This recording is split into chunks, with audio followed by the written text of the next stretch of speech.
يجيبهم ولا واحد يبقى بالعراق.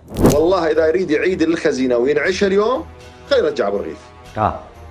اي والله يجيبهم ولا واحد يبقى بالعراق. عجيب. اي والله. لا أبو رغيف شوف أبو رغيف معروف عنه الشجاعة والجرأة والإقدام، يعني رجل متمرس ضابط، يعني خريج كلية، ويعرف الفاسدين واحد واحد. أنا أقول اليوم بوجود أبو رغيف والقضاء من فوقه، هسه خاف يقولون ها وترجع لجنة الأمر الديواني، لا هسه نقول القضاء من فوقه 100%. أكيد بإشراف القضاء، لا يروح يمنى ولا يسرى إذا مو القضاء يقول له. رجعوا أبو رغيف وشوف الأموال انت بس بلجنة أبو رغيف الأمر الديواني رجع باللجنة 6 تريليون دينار عراقي. 6 تريليون. حلو. فما بالك هسه